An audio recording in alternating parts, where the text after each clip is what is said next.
What's going on, you guys? Welcome back to the channel and another video. Today we're going to be doing something I've never done before.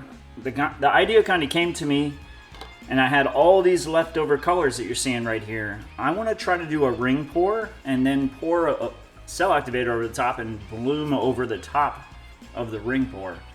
Then spin it on the little spinny do and hope it comes out pretty dope. I mean, that's my hope. So this is like a pearlescent white. So it's not a stark white. We got the light blue.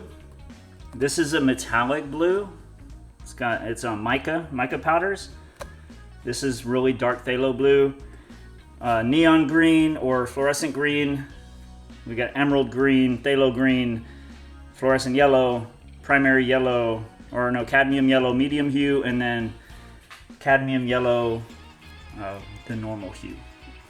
Or primary yellow. It's one of those two. I'm not exactly sure. Like I was saying, this is all leftover paint. So first, I want to layer my flip cup.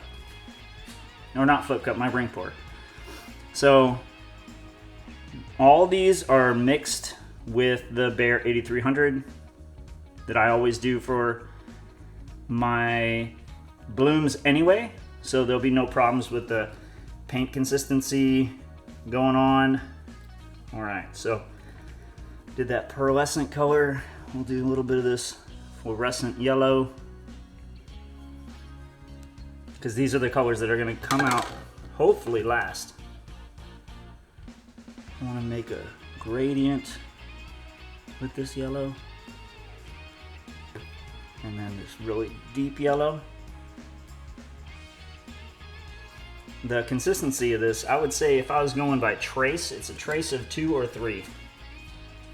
So we got yellow. I don't want to put blue on top of that. So let's start with the dark green. Because yellow and blue make green. You know what I mean? Y'all know that. Alright, so very much of this dark, deep green. And we got this emerald green. We got frickin' plenty of that. So yeah, this is all leftover paint.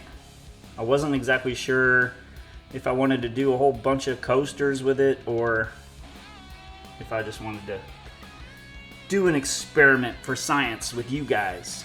So I'm gonna do an experiment for science with you guys. That just sounded way more fun to me than doing about 12, 15 sets of coasters with it. So this is that metallic I was telling you about. The mica powder. I have been having some weird effects with my mica powders recently in my blooms, so I do use them sparingly. And I always put them somewhere within the layers that hopefully it'll have a minimum contact with the cell activator because it seems to want to break my lacing. I'm not sure why. So now we got our cup beautifully layered, eh? Oh yeah, we ready.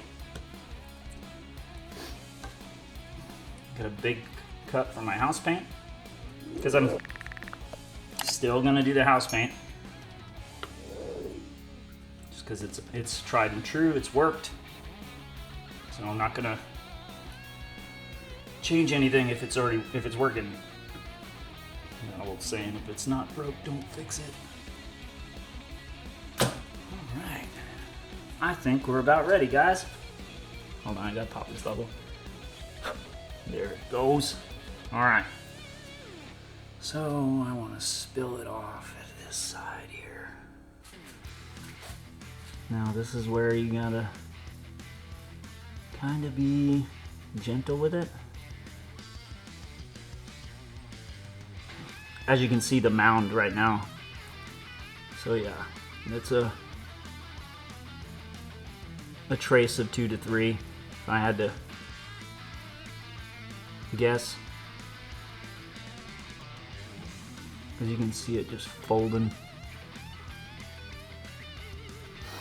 And I want to have it I want to have the pattern kind of swirl out from the center. That's why I'm slowly spinning this cake spinner.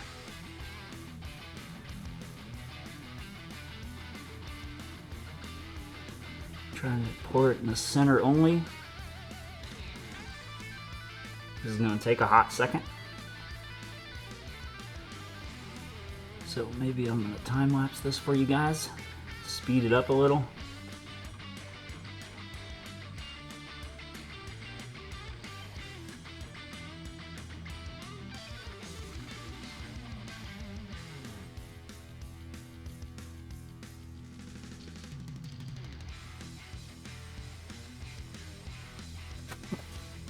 All right,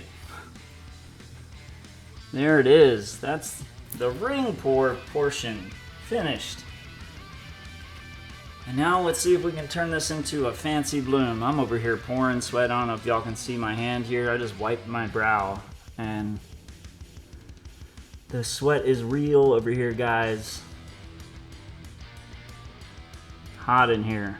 All right, so that should be plenty of cell activator.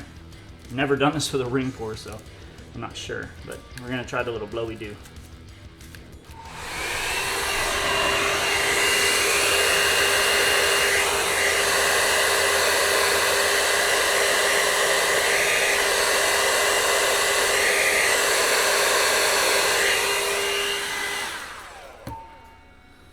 All right, so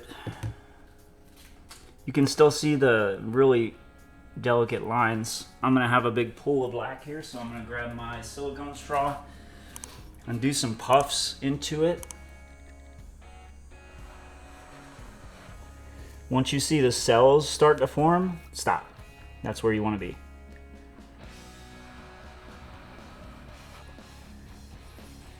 You can see, like, I just blew down into it just enough to make those cells react.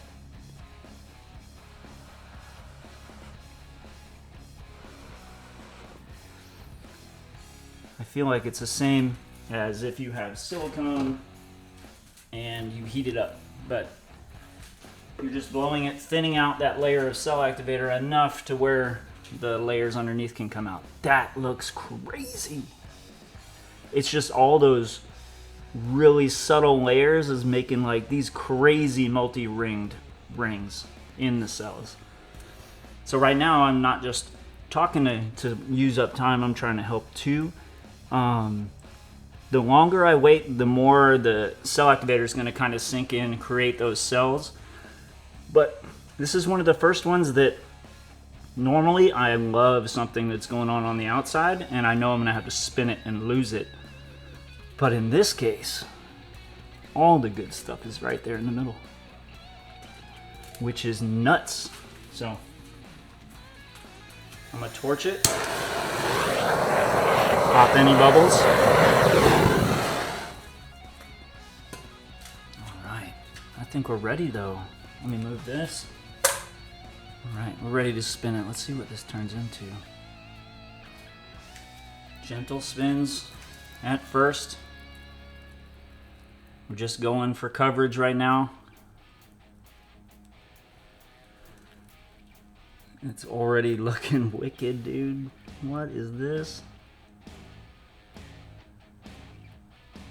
And I kind of like the ring pour in the background, actually. It just adds that much more character to it, really. I'm trying to grab it somewhere where I'm not gonna mess it up. Look at that thing. I'm happy with it the way it is right now. I don't really want to change it at all. Kind of looks like a 4-leaf clover or a multi-leaf clover or something. I don't know. It's gorgeous. What do y'all think it looks like? Let me take these cameras and bring you guys down. You got to see this goodness that's happening in the middle. Wow.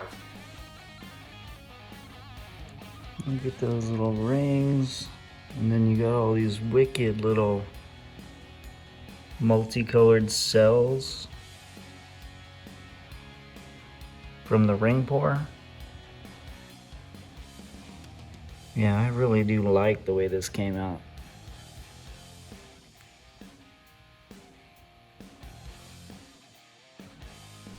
If you want to watch another video just like this, click the screen right now and I'll see you there.